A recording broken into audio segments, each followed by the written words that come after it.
Ladies and gentlemen, welcome back to the Intelligent Moron with Alex Silva, episode number 82. You're not going to know this, but by the time that this episode does come out and is delivered into your ears and processed by your brain, just know that it was a journey to actually get this one out. Now, I don't normally want anybody to ever think that that this is something that takes a whole lot of effort, because that's not what it's intended to be. I'm not going to, say every episode or preach to you every episode that this one is brought to you by blood, sweat, and tears. But this one is brought to you by blood, sweat, and tears. Been a rough a rough day, I guess. In the terms of, tiredness and time just kind of getting away from me. Decided to take a nap, in which I woke up pretty late. I was like, holy crap, I have to record a show. And yeah, that's just kind of what happened. That's where I'm at right now. Well, I sweat during my sleep, unfortunately. That might be a little bit of TMI, but I woke up a little moist around my upper body area. And I was like, oh shit, I gotta record, gotta get this bad boy out. A lot to talk about. And, I guess one thing to talk about is, why do I sweat when I sleep? This has been a thing of mine that I've actually had to deal with for like my entire life, because it's never when I actually sleep in my bed, at night when you're supposed to get sleep. It's always when I extend a nap a little too long and then it becomes sleep. I'm not sure why that happens. Is my body like stressing out when it's sleeping in a place that isn't my bed, and that's why I wake up sweaty? I don't know. I really don't know. I wish there was some science behind it, but to be honest with you, I feel like the science that is established on why people sweat when they sleep is probably not even close to what I'm describing.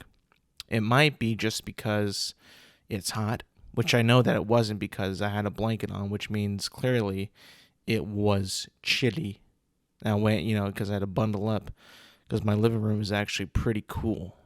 And now my room is hot, or the studio is now hot, because I've had to shut all these doors, barricade myself in here to make sure that I get some work done, which is record this episode. I'm also kind of fighting right now a battle between sniffles, and not really just sniffles, but just like a little bit of a, little congestion, and the fact that I am also dying of thirst right now. Like when I woke up from that nap, man, I feel like I had run a marathon, because my mouth was parched. I needed a beverage ASAP, and I got it. I got some nice cold water from the refrigerator, and it felt amazing. When you wake up from a deep sleep at night, and your body has no other purpose right now but to find hydration, and then you find that hydration, you quench that thirst, and then everything is right with the world. But I'm still thirsty, but I know that if I take a long gulp of water, I'm going to inhale so much air while I do it that I'm going to have to burp like 20,000 times right after. And I don't know if I want to do that right now, because I just started this episode.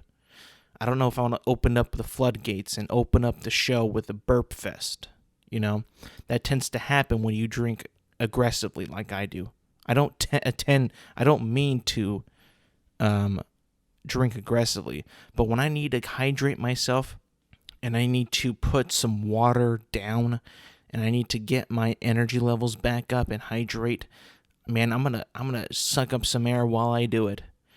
Sometimes I suck up too much air and I get a little bit of I feel it in my gut, like, oh, I too much air.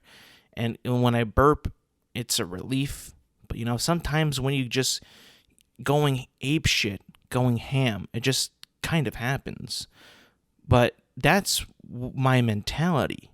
I'm gonna go at everything 100%. If I'm hungry, I'm gonna go at it 100%. If I'm thirsty, I'm going to go at it 100%.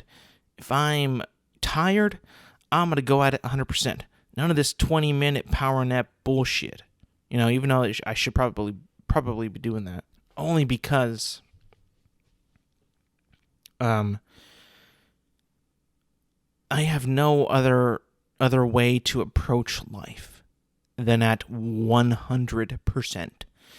I just really have no easy period, brief period of just taking it easy, even though it would be nice to do that. It would be nice to kind of take it easy, not go a full 100%, because then you get to kind of, coast and just have a little bit of fun and not have to worry about things. Not me, man, not how my brain works. If I'm going to be on YouTube and I'll be looking at some videos and going down a rabbit hole, I'm going to make sure that rabbit hole is a long rabbit hole, that I'm there for hours and hours and hours. Just wasting my time. Because, let's be honest, there is not a better feeling on planet Earth than wasting valuable time.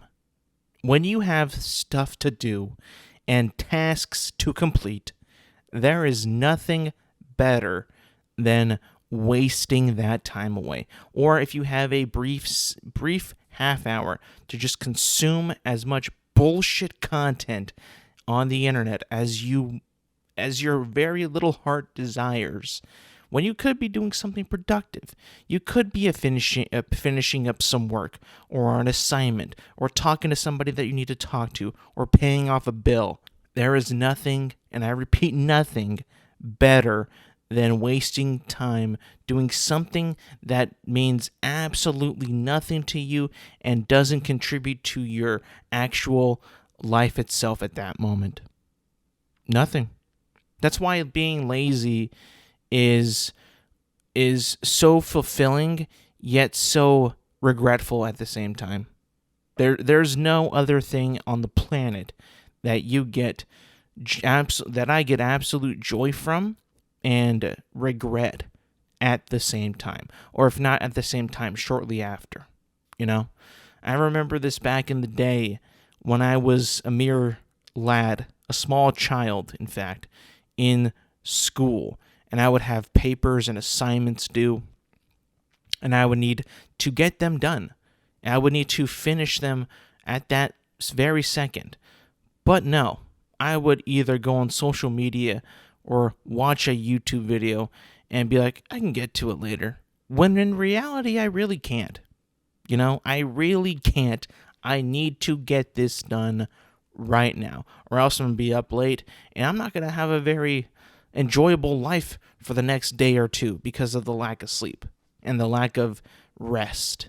Instead, I am just embedded in the internet, wasting my time away. And as I've gotten older, I've realized that part of me has not changed one bit.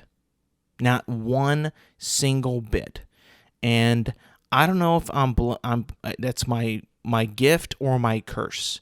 Now, being this type of person, being a very lazy person, has its benefits. Don't get me wrong, has its benefits. Number one, as a lazy person, I feel like I am much more easier to talk to, much more easier to get along with, much more easy to work with somebody, just because my natural laid-back ability and my laid-back personality. And, to some people, that could be, a bit of an annoyance, But I think to most people, it's quite the delight. It's quite the delight, and I think that people would rather have that of me than some kind of absolute stressed out and anxiety filled person that can't seem to get a grasp or get a hold of things. While me, on the other hand, if it slips past me or if it passes my way, I'm not going to worry about it, because there's other things in life that, I can't control, and I'm blessed that they haven't happened to me. Like, for instance, natural disasters or bad stuff, that other bad stuff that happens. I don't want to get into that because that's not the vibe of the show, that you can't control. And I've always had this mentality, like, when something bad happens, I always try to find the positives. I always try to be like, oh, well, next time we won't do that. Even though some people want to focus on the bad moments at that same time. I know how intoxicating and how people who always look to the negative see that as an opportunity to relish in the bad and soak up the bad and just relish in the bad. And I'm not about that. I never have really been about that either. I don't see the appeal in it to relish bad things, to stick around or linger around bad things. It just doesn't really seem like my vibe. And I've never really been about that. And I never will, I think. You're never going to catch me dwindling or dwelling on something that's been like, a bad thing. I feel like in life is all about moving on. And yes, bad things are going to happen, but you have to be able to, get past all of that in order to, see a point, to keep going in your life. You got to let the bad things go. And that's always been my strength. It's just to let bad things go. You don't make this opportunity, you get, sidelined. You don't go, you put all this effort into something, and you don't get it. And then you just got to let it go. There really is no good in just dwelling on bad things. Recently, I had a tragedy happen that I didn't think that I was ever going to be able to recover from. I'm a big water drinker. Throughout the day, I try to ingest and consume a lot of water. Lately, it's been a little tough because, just the day goes by, you're busy, and it kind of gets past you. It just kind of gets away from you. Your water intake kind of depletes. But nonetheless, I'm a big water guy. Always really have been.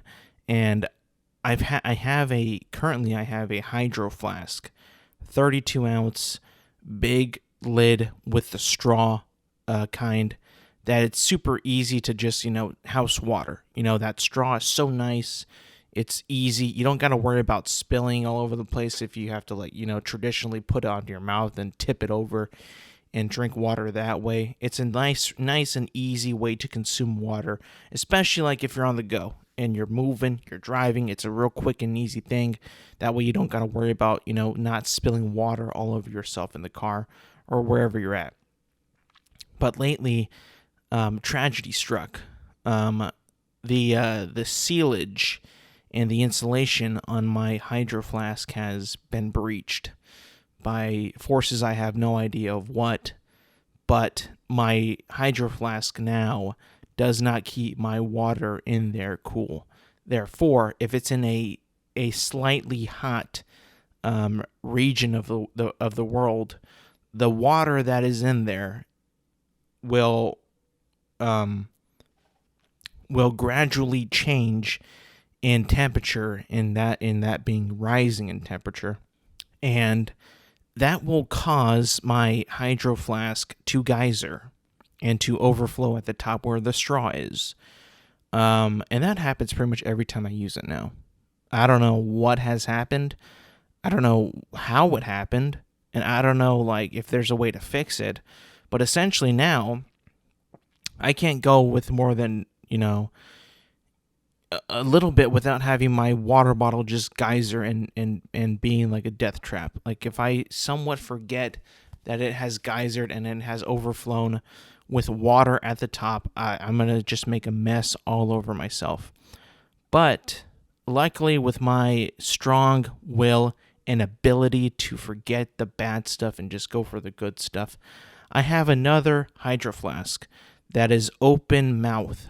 That way, it doesn't have as much water as this other one does. It's about half the size, which requires more trips to the water, to the well, to refill it. But I no longer have to deal with that. My lid just overflowing and being full of water. And I know, to the average listener, to the person that I'm talking to, who doesn't give a damn about my water consumption problems, it's fine. It's okay. But just know this: I have won the battle. I have won the war. I now have conquered that obstacle, and my water intake is even better than it was before, because now I don't have to worry about that. And crisis averted. I have now dealt away with that water bottle, with that hydro flask, that the insulation was breached. Again, it's a bittersweet moment. It's a bitter moment. It's actually a sad moment, actually, because that water bottle and that straw is so convenient and so easy to just drink water all day and all night. That it's going to definitely affect my intake ability just naturally because of the different size of the capacity of water that the water bottle can take. And now I'm going to have to make more trips, which is more energy exerted, more chances of pulling a muscle, or more chances of getting a serious injury from going to fetch some water.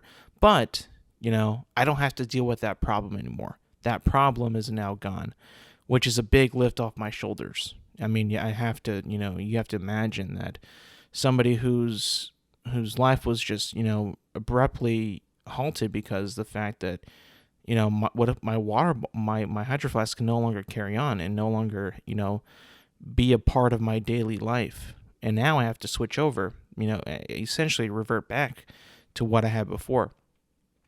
But, we just move on. That's what strong people do. We move on, We have one obstacle in our way and we just jump over it. And we figure out solutions and we problem solve and we keep going. That's how this species, this whole experiment of the human race has ever managed to exist for this long, is that we have obstacles and we just jump over them, or we just find a way around them, or just take them on head on and just tackle them that way. Could you imagine if we never invented the wheel? Imagine that if humanity never invented the wheel, and we never invented the form of transportation where instead of picking stuff up and just carrying it with our legs, and we didn't invent the wheel, whereas essentially we can just put things on something and roll it. Because you got to imagine that the first, quote unquote wheel was probably not even a wheel. It was probably like a bunch of logs in a row, and they put something heavy on it and they kind of rolled it that way. I would imagine that was the origin of the quote unquote wheel, is getting something to roll over, with a bunch of logs. I would just kind of assume that. Like, I don't actually think that the first wheel was like a stone rock wheel, like a circular thing that they just rolled for fun.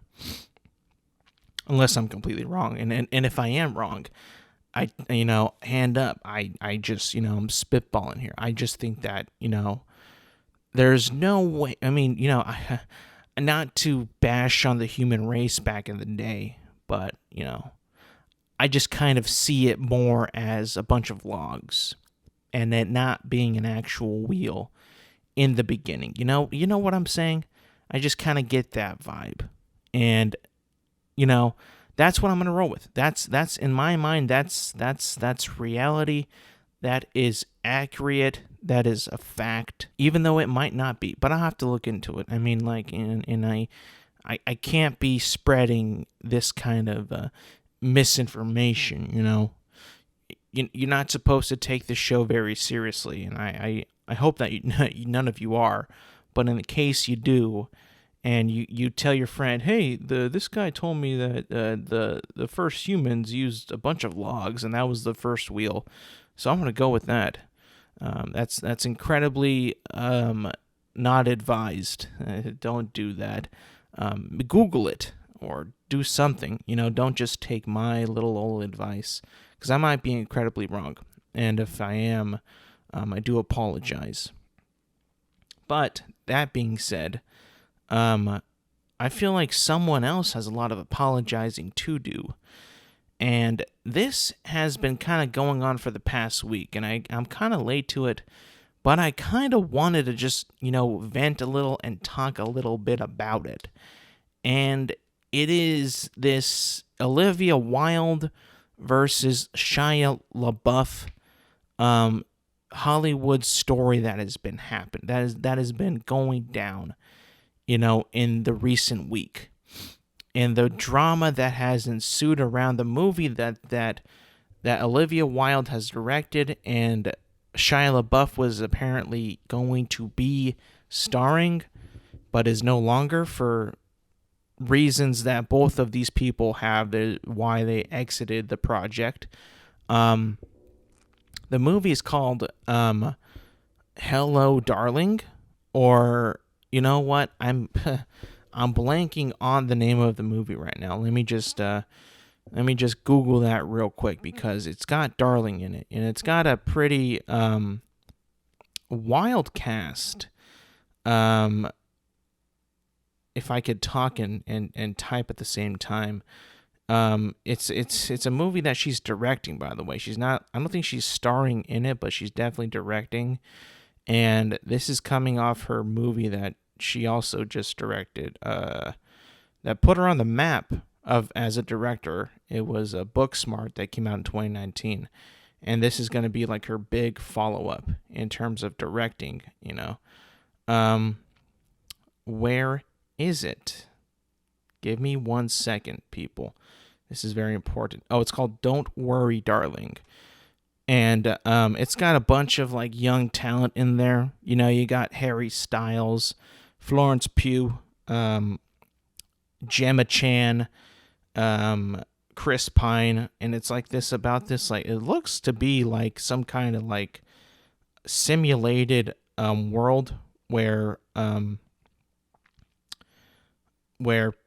people are like living this like simulated 1950s lifestyle, and it all kind of gets unraveled and it goes to shit, and people are just like, whoa, look at this, look what's happening. It's like a thriller / kind of a scary movie, not like a horror movie, but like, there's something definitely happening in there. But yeah, it looks like it could be a pretty, cool movie. I know one of my friends was like, dude, I'm going to go see that because of all these people in it, and it looks hot. I'm like, bonk. But like, it does look pretty interesting, and maybe not something that I would want to like, go see on my own, at least. Maybe if I went with a couple friends, or really, if somebody really wanted to go see it, I might, but like, not something that I would actively like be like, hey, let's go, I'm gonna go watch this, I'm gonna go check it out myself to see how it is. But nonetheless, this movie is coming out, and it was shooting during the pandemic in 2020, and then there was a rumor that Olivia Wilde fired Shia LaBeouf because, they just didn't get along. They didn't see eye to eye. And like, there was just, some things that they hoped that they were going to use with Shia and how he could offer his talents. And it just kind of didn't work out for the movie. and then ultimately he had to be fired. And that was the story. That was, what she said. And then little old Shia, an iconic actor, by the way, in Shia LaBeouf, one of the best actors of our generation, starring in Transformers as Sam Witwicky and Stanley Yelnats in Holes. I mean, he's a generational talent. He backfired and said that he quit. Said that he quit the movie, and he recently just released a bunch of screenshots of emails and texts between him and Olivia Wilde. And then few days ago, he released a video of Olivia Wilde sending him a video message, pretty much pleading and begging Shia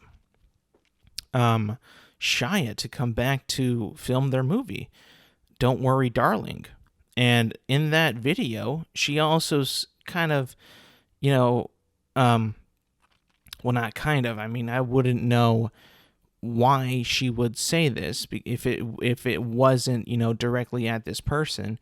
She was saying don't worry about, or Miss Flo has to get on the same page and put in the effort.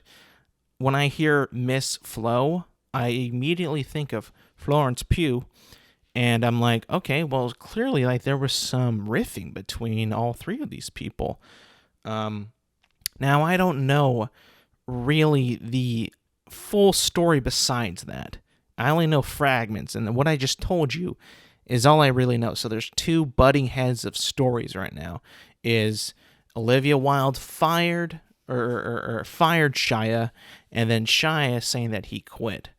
Of course, all of these stories are, just to, essentially, one is to cover one's ass, and not one's ass, but to, say okay, I had to fire him, I had to get rid of him, and we just didn't see eye to eye, kind of a thing that it's notable in Hollywood when things just don't work out, whether it be creative differences or problems on set. I had to fire him, we had to move on, I wish he could have been a part of it, yada yada yada.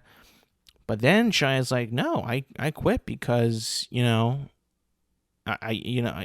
it sounds like in that video that Florence Pugh might have been a pretty big problem on set or something like that.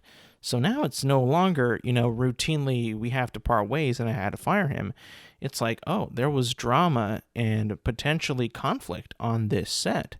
But it just goes to the fact that, Olivia Wilde making up that story that he had to fire, essentially damage controlling the situation, to cover her own ass, is crazy. For one, because if it gets out, if it always got out that Shia and Florence Pugh were fighting on set and Olivia couldn't control that or something like that, it doesn't look good to anybody in that production. Particularly, a lot of it will go down to the director because that's just the way things are.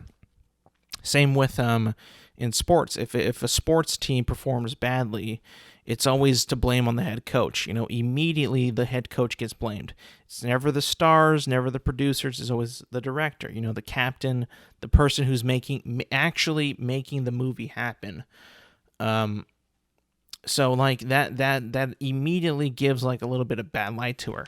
Now I think it's actually worse now because she straight up lied, or it seems from the facts that Shia has been able to actually provide with the screen grabs and the video recordings and all that's not what happened at all. She didn't fire him at all. That he actually quit. And now that she's been essentially caught in some kind of lie about it, neither situation or neither way was going to be good, or actually going to make her, give her a good look or a good image in this business. Because on one hand, she lied about everything, and two, she seems a little unable to control what's happening on set. Now, of course, this could all go away if the movie is amazing, if the movie's so good.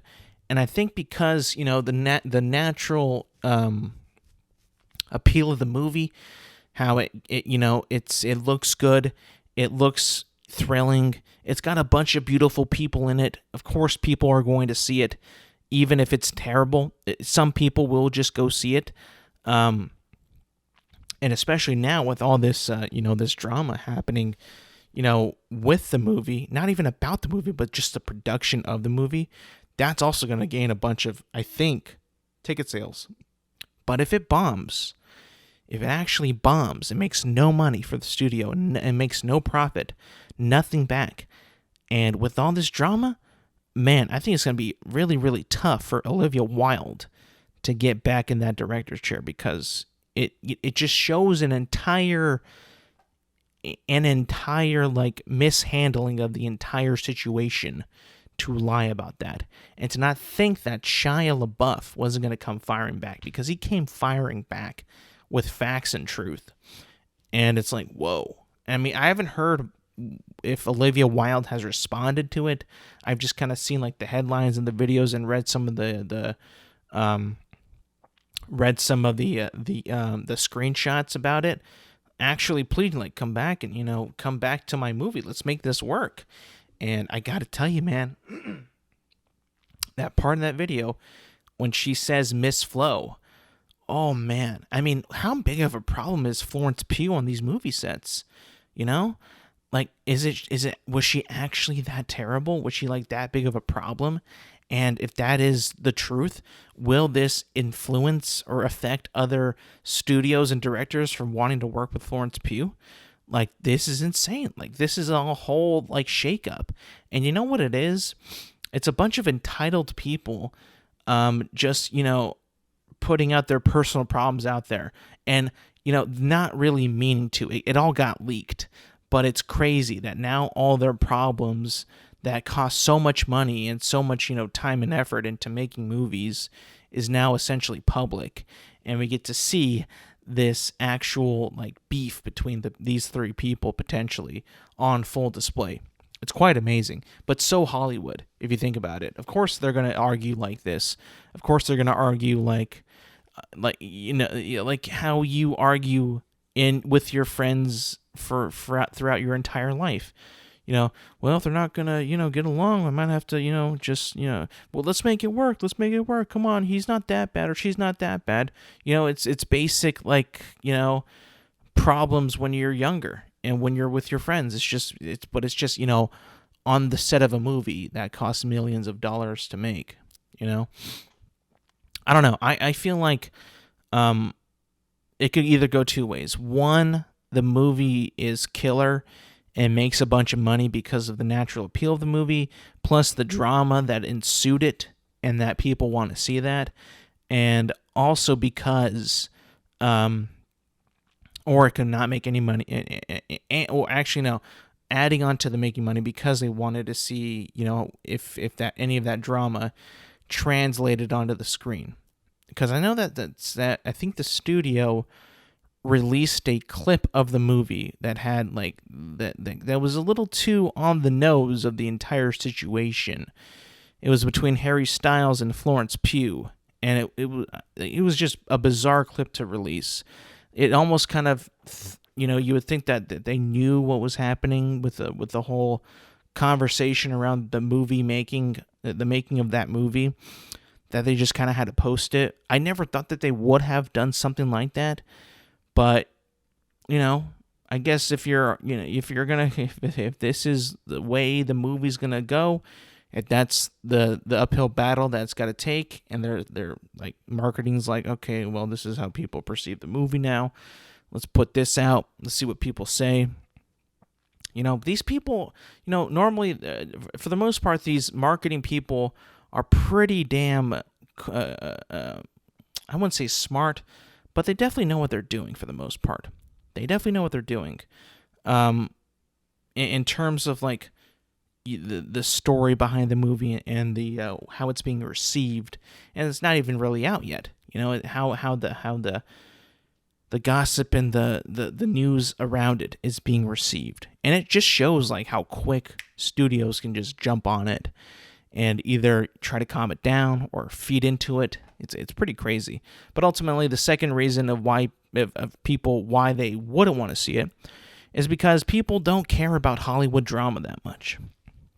Most of the United States does not live on the West Coast, or does not live in a glamorous state of nice weather, celebrities around, entitled people just right next door, where they see them every other day or whatever like that. Most people have blue-collar jobs that live in states that don't have the greatest weather, that it gets really cold in, really hot. Not a whole lot out there. You're just kind of connected with your family and your small community, and you just go to the movies to have fun, just to get, for time to get away, and to just, turn your brain off and just watch something that's entertaining for you. And they get this whole, this story of like Hollywood gossip and Hollywood drama, and he said, she said, butting heads. The movie's not going to get, a lot of good eyes on it. It might lose millions and millions of dollars. That, to the common folk of, I think, the world and even America, just kind of doesn't sit well with them, and they don't want to hear anything about that. It's kind of like me with like general celebrity stuff. Like, I don't care about like what certain celebrities say to other celebrities or their drama. Like, I don't really dive into all this because I just don't care. But the fact that there's actually like a clear, like, factual, stuff that's being said by the one true great Shia LaBeouf and then Olivia Wilde. It's like, okay, there's like clearly a side here that seems more true, if not a lot more positively true than the other. It's like, okay, I mean, like, sure, you can say that you fired him, but like, I mean, he's saying this. Also, this video came out. Clearly, you didn't want to fire him, or you didn't fire him, or it doesn't seem like you fired him. It just seems like there's one true side here. Now, of course, we don't know the truth about it at all. Like, no one has, I think nobody besides Olivia Wilde, Florence Pugh, and Shia LaBeouf, no one has the full truth, I think. No one has the full truth out there. Only those people. But with what the information that I do have, I can kind of make it so that this is the truth. Like, Shia does seem like he's telling the truth. It just seems like in that way that's the truth. And I'm just gonna for right now in this moment in my life, I'm gonna go with that being the truth. And if it does change, I will, of course, I will change my tune. I will backtrack on what I thought that was true that turned out to be false. I will keep my eye on this case because at the moment, with the information that I have and that what a lot of us have, it seems like Wilde told a fib, that Shia has receipts and has proof that he was not fired from the film, that he actually quit because sounds like Florence Pugh was just not being very,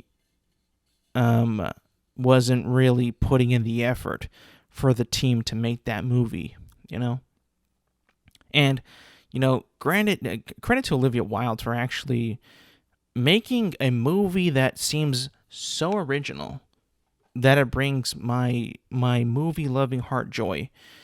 Because even though I probably wasn't going to see it, and I didn't see Booksmart either, those movies both had the original, feel to it. That this wasn't just like some kind of corporate made machine to get people to go see it. It was actually, a thought out story, and I have great appreciation for that. We need more of that in cinema.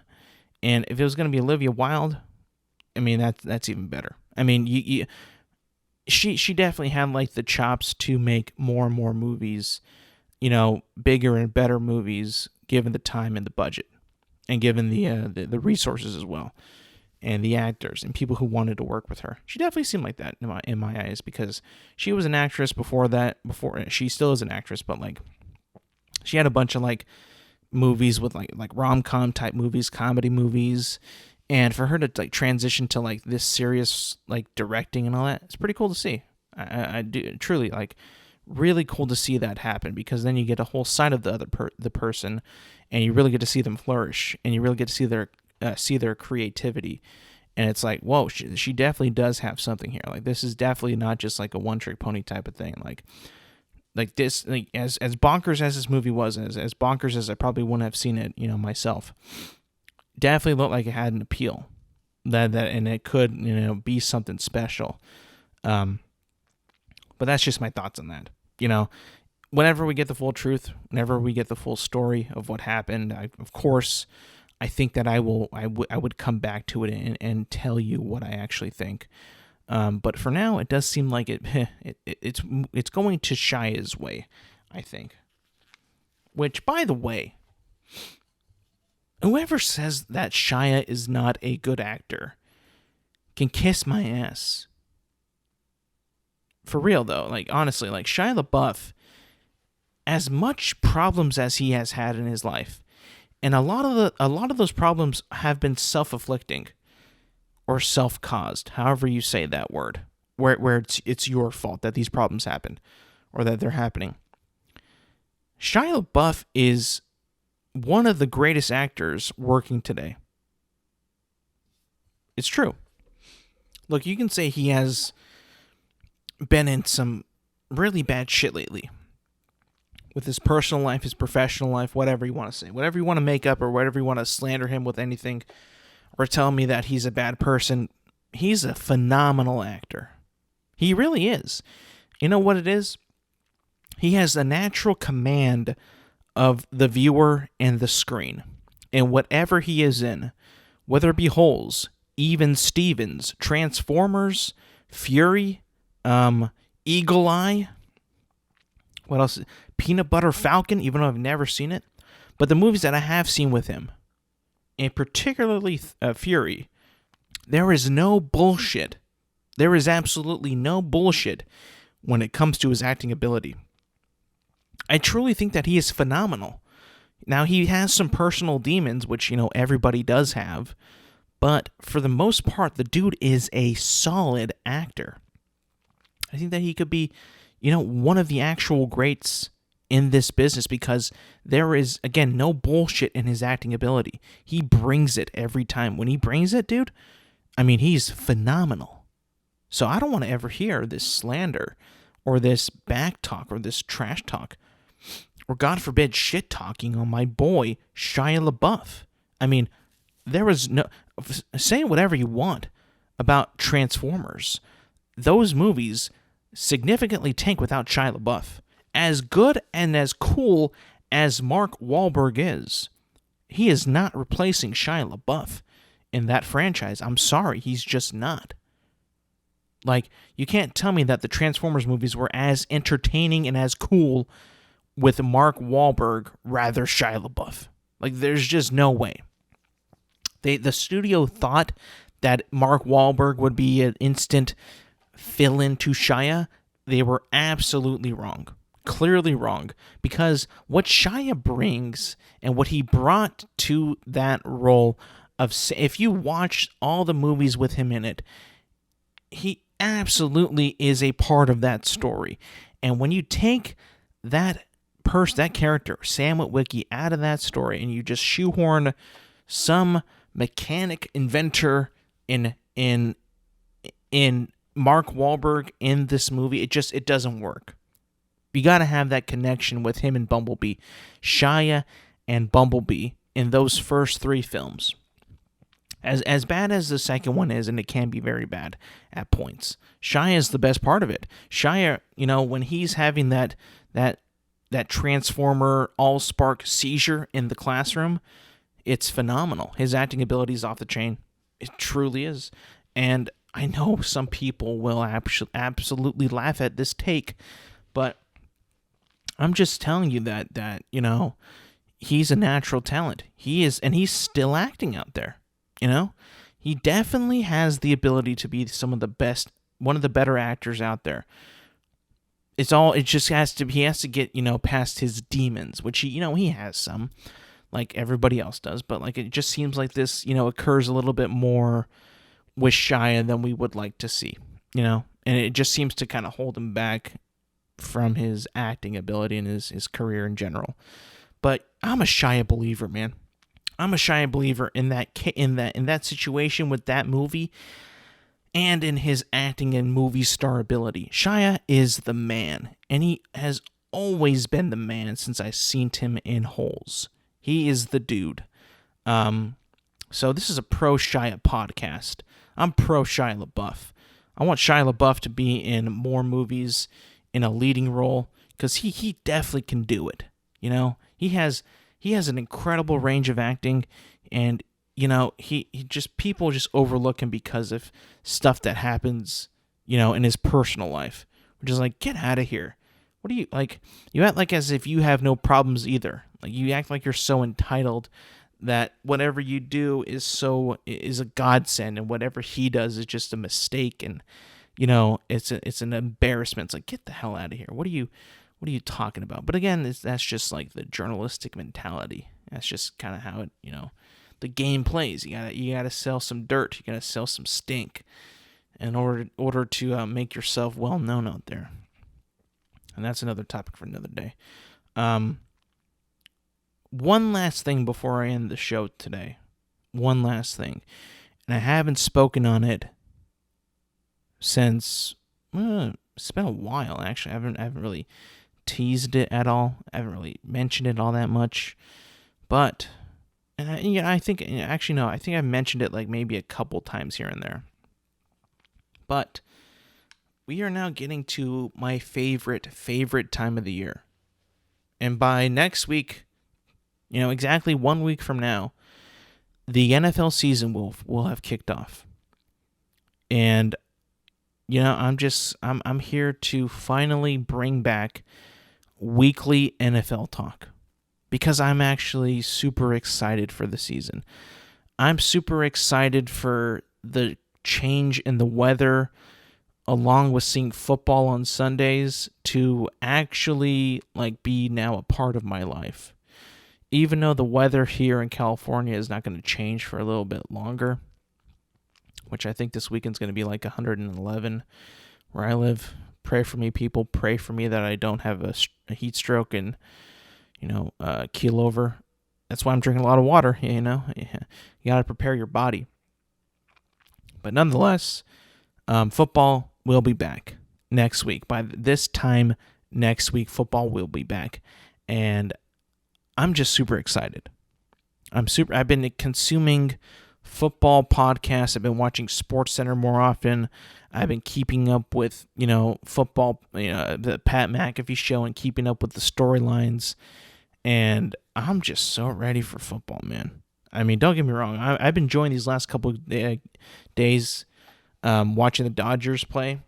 Don't get me wrong. Like, they're like my favorite team, you know, to ever, I think. But I can't wait to finally see the Rams play again. To see, you know, just to see any game, any professional football game. Like, I'm just ready to see. I'm ready for Red Zone Sundays, and a little bit of a caveat here. We decided not to do fantasy football this season, so hopefully that my happiness will be a lot more pronounced, rather than sadness and disappointment at a fantasy team that I try my best and my hardest at, but it actually get screwed over by, you know, luck, because that's all what fantasy football is. I've said this millions of times. It's just luck.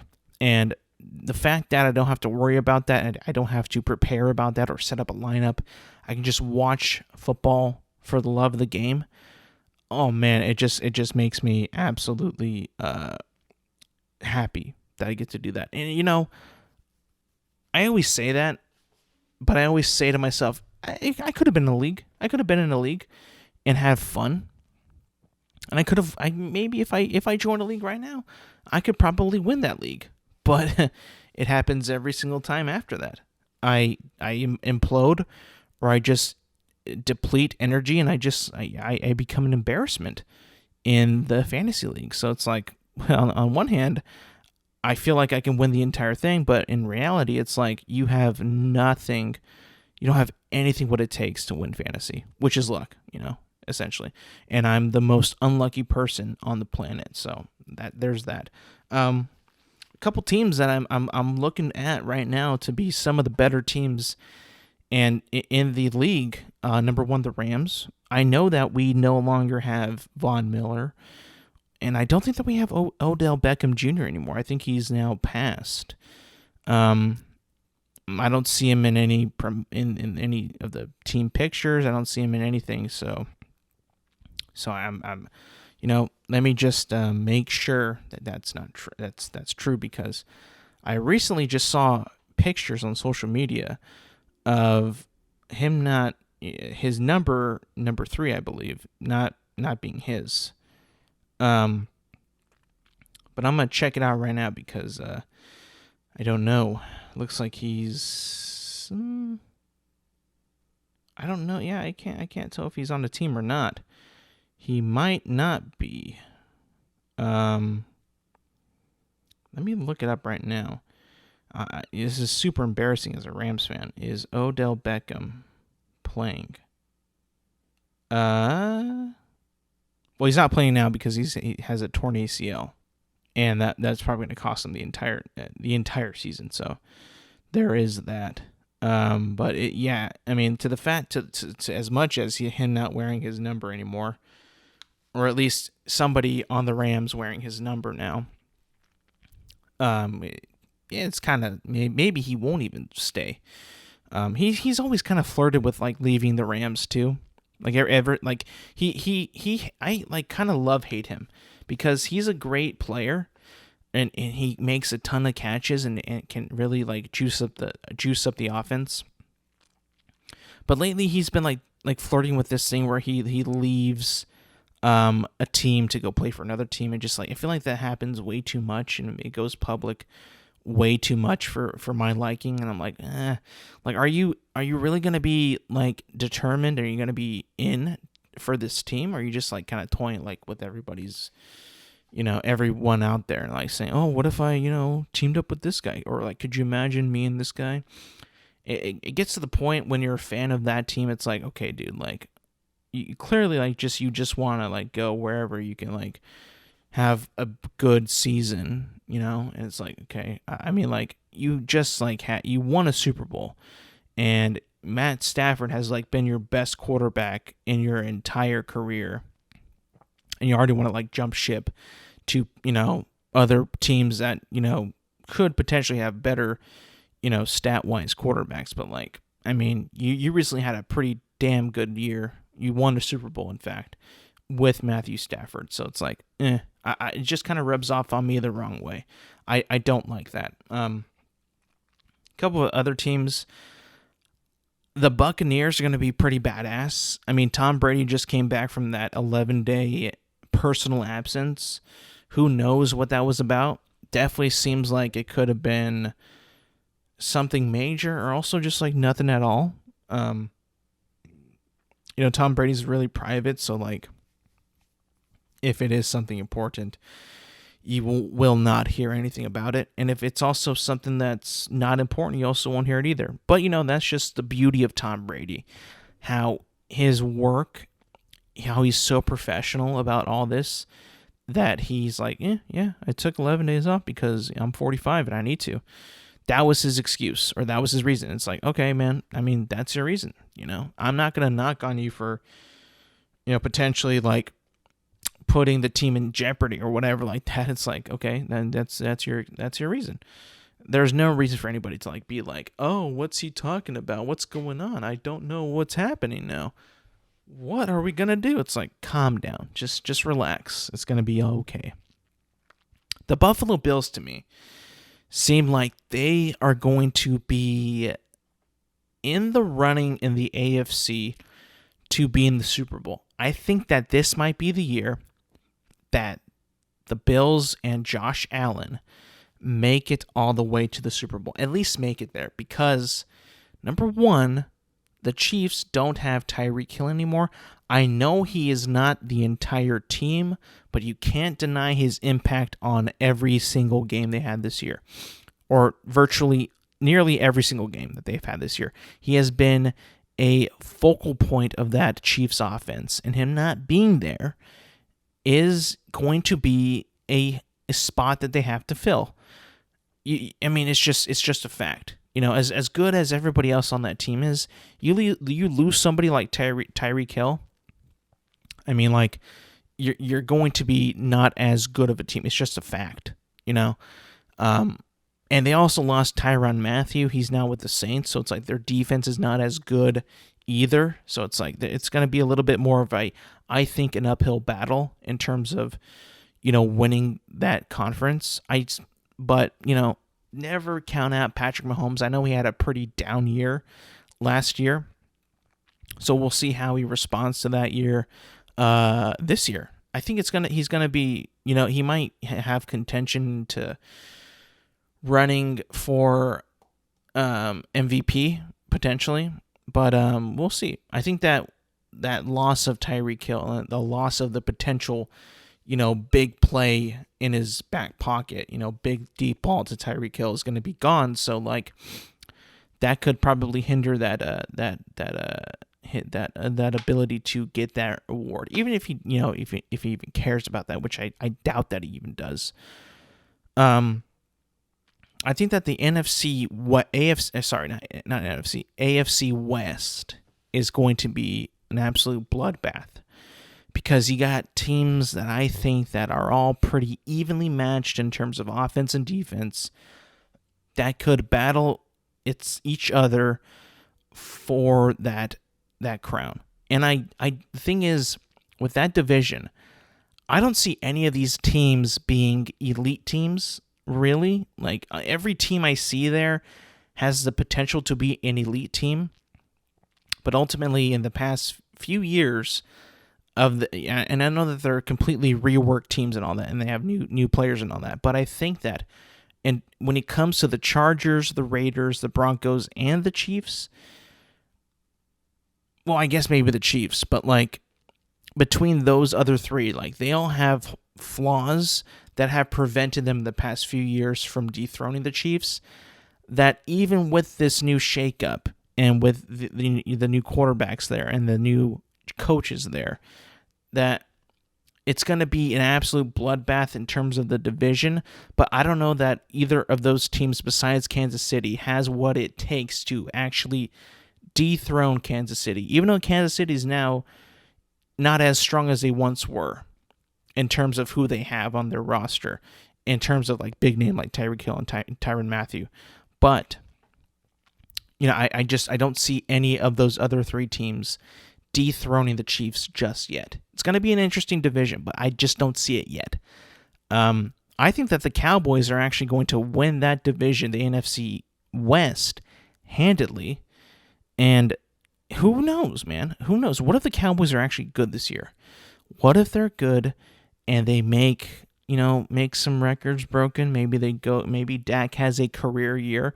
I feel like Ezekiel Elliott has to have an absolute amazing year if he wants to stay in Dallas, because I just feel like I don't get the fact that he cares all that much about playing football anymore. Ever since he got paid, he's kind of like took it easy on himself, hasn't really gone super hard on the field, and I don't know, I just kind of get that vibe where he just doesn't care all that much as he used to before he got paid, which is kind of a known fact around any league. Once you get the bag as a professional athlete, you just kind of take it easy for a while. You kind of like drop off in quality because you're secured, and you know that, oh, I can just go to the club after this. Let's go take a vacation. Let's go somewhere. Let's get away. Let's buy this. I need another car. I need another watch. It's like, okay. And that's not to say that doesn't happen to other people that don't get that big of money. It's just, I just feel like in his case, it just is so prominent, and it's so clear that he clearly just kind of hasn't gotten to that level before he got paid. And it's been like, for Cowboys fans, just a love-hate relationship. Like, he's such a talent, but let's be honest, the past 3 years, he's just kind of like been pretty average at best. I mean, when you got Tony Pollard that is playing and running the ball so much better in games than Zeke Elliott, it's like, what? Who could have foreseen this? Like, no one wants for this to happen.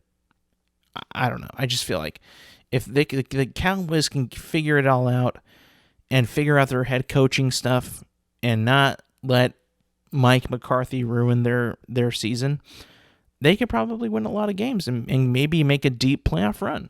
Who knows? The NFC definitely isn't as strong as it once was in terms of like the power levels of their teams.